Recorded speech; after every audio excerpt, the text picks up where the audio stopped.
Who is the best example of, you either die a hero or live long enough to see yourself become a villain? Jimmy Savile. When he died, someone paid £130,000. 00 for his silver Rolls-Royce because it was his car and he was so loved/famous. His body was displayed in Leeds, my sister went to see, and he was adored across the nation. That was until all of his evil deeds were revealed. His body is now buried in an unmarked grave so that it can't be destroyed.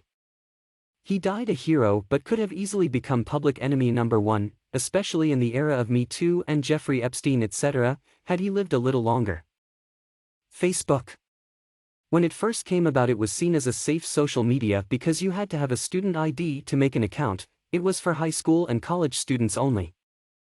Parents/adults at the time were worried about their kids having contact with adult predators on MySpace following many horror stories from AIM and MySpace interactions. Now it's a shit show of adults posting 24/7 and kids lying about their age to get an account. Data mining users, normalization of sharing personal data, and the company not giving a shit about online safety. Joe Paterno, Penn State football coach, built the program into a nation's powerhouse. Got his kids to graduate.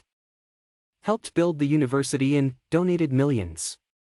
Many of his players still swear by him.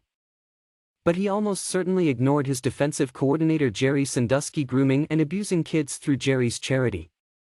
Paterno was fired and died shortly after, before the investigation was really ever even started. Every time his name comes up now, it ignores any good thing he ever did and is only ever associated with Jerry Sandusky. Probably not the best, but Gerhard Schroeder is interesting example. From fairly reasonable Chancellor of Germany doing much needed economic reforms, to Putin's lobbyist playing big part in current energy crises in Europe by single-handedly crippling Germany by using his connections and power to spearhead lobby against nuclear and in favor of dependency on Russian gas. Edit. Just to clarify, I am not German, I don't know all the details of German politics. I am saying how rest of the world saw it from news headlines. Me. I used to be a good person. Now I'm an asshole. Edit. Comments blowing up. I can't reply to everyone, but I will say this.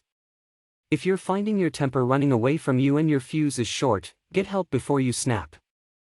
You want to avoid doing what I did and sitting in the doctors crying, begging for the help you've been asking for years because you finally snapped and did something horrible. If the therapy, meds, etc. are shit, complain and get better help.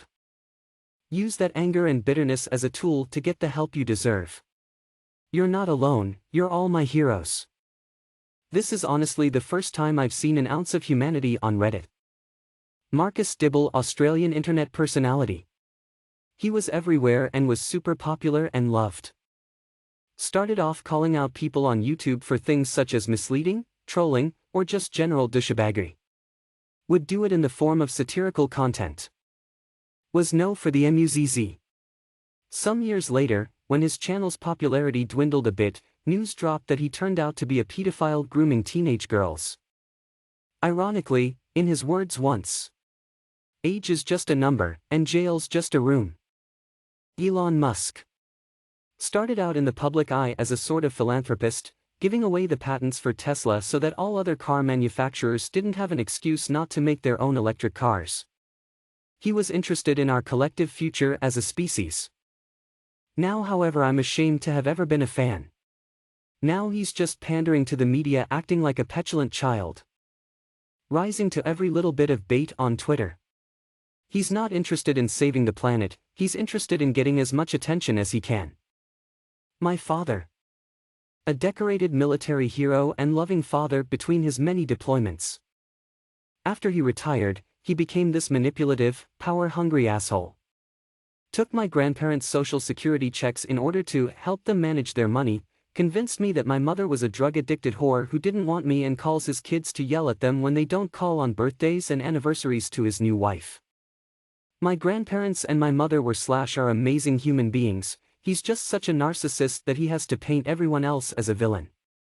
Because I went NC, I'm sure I'm now the villain in his stories. Recently, we've seen 1. Rudy Giuliani was never great, but would have been remembered so well in the post-9/11 world had he just walked away after being mayor. Nope. 2. Bill Cosby, he was always horrible and we had no idea. Had he died around 1992 to 95, I bet his crimes would have mainly remained secret or only be read about in biographies that no one took too seriously. 3. Trump, he was admired by many around 1985. Had he died then, he would have been remembered well by a lot of folks. Nope, huge loser.